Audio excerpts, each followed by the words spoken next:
Boa tarde para você que acompanha a TV Unesp e o nosso site. Agora são 5h30. Este é o Boletim Unesp Notícias ao vivo.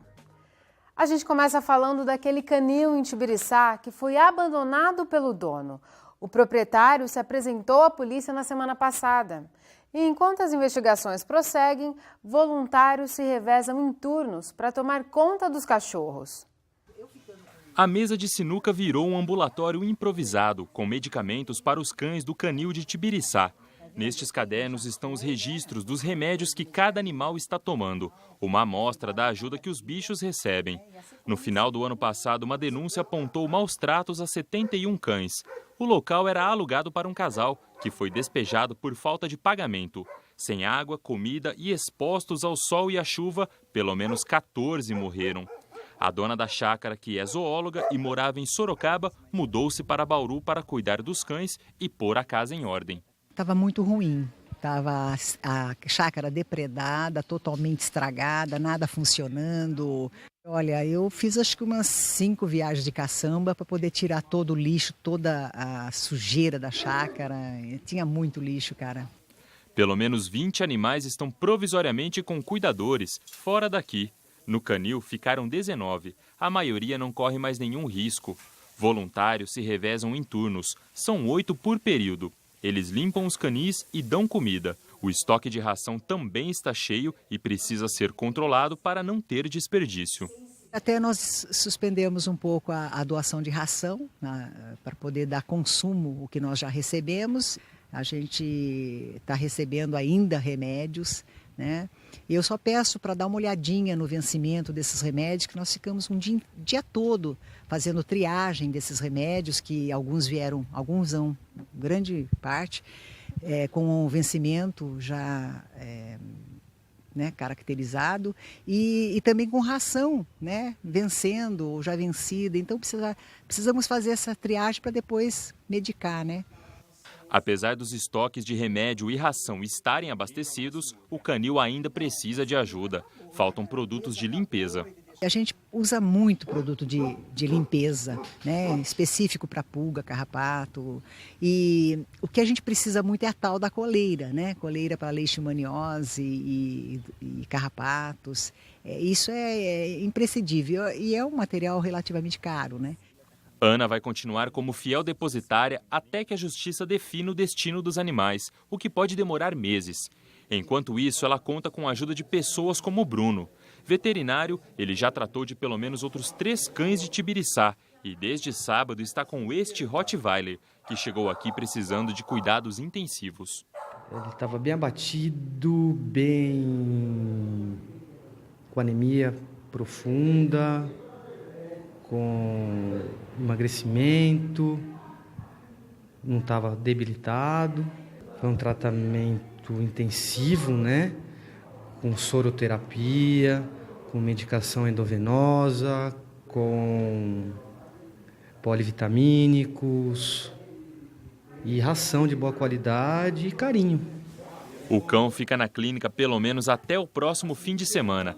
Assim que estiver mais saudável, será devolvido para o canil. Enquanto voluntários ajudam na recuperação dos animais, a polícia continua as investigações. Na semana passada, ouviu o responsável, que está sendo acusado de abandono. Ele se apresentou com seu advogado e por 2 horas ele foi ouvido. Em síntese, ele negou, dizendo que os animais estavam bem tratados e que a mulher, dona da chácara, o impediu de adentrar. O que não corresponde, que a mulher em nenhum momento deixou ele de pegar os animais. Quanto aos animais que ele diz estar bem, as provas e os laudos comprovam que, de fato, muitos animais ali tinham sérias lesões bem antigas. O prazo inicial para a conclusão do inquérito é de 30 dias, mas provavelmente será prorrogado para que a Vigilância Sanitária e o Centro de Controle de Zoonoses sejam ouvidos. Da Secretaria da Saúde, nós queremos saber se ele tinha alvará e, se em caso positivo, se ele preenchia durante esse período os requisitos para ter o canil da forma como que estava funcionando. Quanto aos CCZ, como eles foram no local, nós vamos ouvir os funcionários para verificar o que eles lá constataram e se eles tomaram as medidas cabíveis para o caso naquele momento. Por meio de nota, a Prefeitura informou que o Departamento de Saúde Coletiva ainda não recebeu o ofício com os questionamentos do delegado de crimes ambientais. Representantes da Prefeitura, do Corpo de Bombeiros e de órgãos ligados à segurança se reuniram ontem e devem voltar a se encontrar mais uma vez nesta semana para discutir a segurança de imóveis que recebem grandes públicos em Bauru.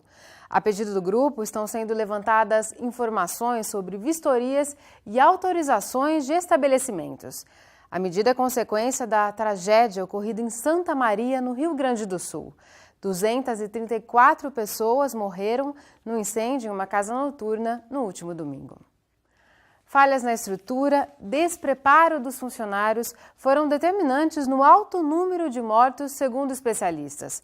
No podcast Unesp de hoje, vamos ouvir a opinião do engenheiro civil Dib Gebara, da Unesp em Ilha Solteira, que estuda a prevenção de incêndios. Podcast Unesp. Em princípio, todos os corpos de bombeiros estaduais têm uma legislação que procura preservar. Então, a primeira coisa é usar materiais o menos infláveis possíveis.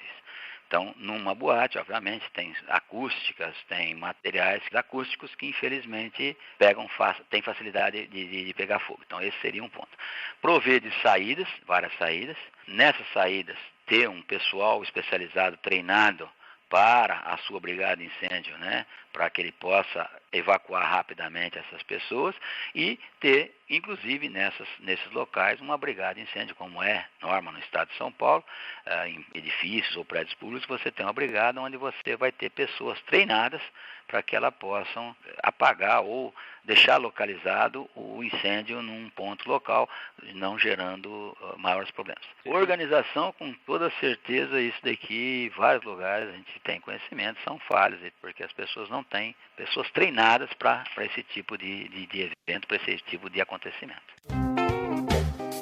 Podcast Unesp. Janeiro praticamente acabou e muita gente aproveitou esse início do ano para pôr a casa em ordem. Se você ainda vai organizar a sua e pretende arrumar a gaveta de contas e documentos, saiba qual é o prazo seguro para guardar comprovantes emitidos por bancos ou empresas. Na casa do César, tudo que é pago por ele e pela esposa vai para esta pasta. Nela estão todos os comprovantes de contas e de compras que o casal quitou. Eu costumo organizar elas sempre separadas por modelo, tipo faturas de cartão, boletos de conta de luz, conta de água, separados por tipo de conta. E arquivo elas por um prazo de 5 anos. Por que você guarda essas contas desse jeito? A gente guarda pela preocupação que pode ocorrer de ter alguma cobrança indevida. Então a gente tem que ter esses comprovantes para poder ter como certificar o nosso pagamento se um dia vier a ser cobrado. Guardar esses comprovantes é imprescindível para garantir tranquilidade ao cliente. Caso a empresa conteste o consumidor, o comprovante evita cobranças indevidas, principalmente de contas antigas. A maioria desses comprovantes deve ser arquivada por 5 anos, como água, luz, telefone e tributos como IPTU e IPVA. Nesse prazo também entram os pagamentos de planos de saúde, mensalidade escolar, cartão de crédito e honorários de profissionais liberais, como advogados, médicos e dentistas. Esse é o prazo legal que as empresas têm para cobrar judicialmente os clientes ou os contribuintes. No caso de aluguéis, os comprovantes devem ser guardados por 3 anos, mesmo que você já tenha desocupado o imóvel. No caso de seguros e despesas com hotéis, devem ser arquivados por pelo menos 1 ano. O César aprendeu essas lições com o pai dele, que é contabilista, e ele orienta. A melhor forma é arquivar tudo pelo tipo de conta. Aqui, como é que a gente faria isso, num exemplo? Nós temos as contas de cartão de crédito, nós temos as contas de telefone, já está até organizado por ano, Então esse clipe tem 2010, esse clipe tem 2011. Então, qualquer gaveta, qualquer guarda-roupa, um canto, lá você consegue deixar sua documentação guardada, sem maiores dificuldades. Quem está mais familiarizado com a tecnologia pode trocar toda a papelada pela informação digitalizada. Então, digitalizar pode ser muito mais prático. mas você tem que ter um scanner. Pessoas que têm o hábito de fazer o pagamento pela internet, já são pessoas que se utilizam mais desse sistema. Aí sim, ele poderia em formato digital e guardar na pastinha dele lá. Não vai ocupar espaço nenhum, muito mais vantajoso que ter o papel, inclusive.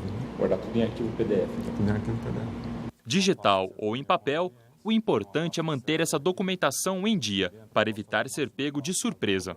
Se por algum erro acontecer da empresa não reconhecer o pagamento e o consumidor não tiver o comprovante para demonstrar que ele pagou aquela dívida, ele acaba correndo o risco de pagar novamente essa dívida. Então, orientado que o consumidor tem esse cuidado de guardar esses comprovantes. E no caso da empresa, se ela não fornecer esse comprovante de quitação de débito anual, o que pode acontecer? A empresa está sujeita a multa, conforme previsto no Código de Defesa, e se o consumidor não receber esse comprovante de quitação dos débitos do ano anterior, ele pode procurar o PROCON para fazer a denúncia. Hora de saber como fica o tempo. Bauru deve ter uma trégua na chuva por hoje e amanhã. Chuvas se concentram no nordeste do estado de São Paulo. Amanhã, a alta nebulosidade traz pancadas de chuva em pontos isolados a praticamente todo o estado, com exceção do centro-oeste. Em Bauru, não deve chover hoje nem amanhã. O tempo fica firme, mas a água pode voltar a cair na quinta-feira. A umidade do ar está em 60%. Os ventos sopram a apenas 8 km por hora. No horário mais quente do dia, fez 29 graus em Bauru. Amanhã, a máxima prevista é de 31. Em Piratininga, os termômetros devem ficar em 30. Em Agudos, não passam dos 29 graus. Agora a gente fala de um assunto que interessa a todos que têm pessoas de idade na família. Em média, 4 idosos morrem todos os dias por causa de quedas. O dado é da Secretaria de Estado da Saúde. Só as fraturas no fêmur, em pessoas com mais de 60 anos, respondem por 32 internações diárias aqui no estado. Veja como evitar as quedas na reportagem de Catiúcia Reis. Benedita tem 85 anos. Em menos de 2 meses, já caiu 2 vezes em casa. O primeiro foi assim, eu estava sentada para fora, estava um calor, pus uma cadeirinha, sentei lá fora. Quando eu fui levantar, eu sei que eu peguei a cadeira, levei, voltei para fechar o portão. No que eu voltei, eu sempre saí assim para fora, quando eu virei, eu caí bati. Isso aqui ficou, aqui não posso nem carregar assim que dói. E o segundo tomo, como é que foi? Ontem, estava sentado lá fora, fui levantar, de repente, eu não sei, parece que some o sentido, eu caio. Por quê? Será que é pressão? O caso dela não é uma exceção. 4 em cada 10 idosos com mais de 65 anos de idade caem ao menos uma vez ao ano. Porque o idoso, com o envelhecimento, ele já tem um déficit motor, de equilíbrio, de marcha, ele já não tem mais a mesma habilidade motora. Isso é normal já. Fora isso, ele toma uma série de medicamentos que podem afetar também a marcha, pode ter tontura, pode ter a diminuição da visão, a diminuição da audição. Todos esses fatores podem estar ajudando, contribuindo ele a cair. A queda está entre as principais causas de mortes entre os idosos. Quando ele cai, a probabilidade dele cair novamente é muito grande. As estatísticas mostram que a pessoa que caiu, provavelmente depois dos 6 meses seguintes, ela vai cair de novo. É recorrente. Então, é importante identificar essa primeira queda para que se previna a futura, porque a segunda vai ter consequências bem mais graves, né? Um estudo da Secretaria de Estado da Saúde de São Paulo mostra que 43% das quedas de idosos ocorrem dentro da própria casa. Este foi o caso da dona Araci, que caiu aqui dentro do próprio quarto. O acidente aconteceu durante a noite. Araci caiu perto da cama, sofreu fratura do fêmur e agora tem medo de novas quedas. Nossa, eu tenho medo. Eu tenho medo, sim. Eu não posso quase andar, não tenho firmeza na perna. Eu prefiro ficar assim, quieta do que ficar andando para lá para cá.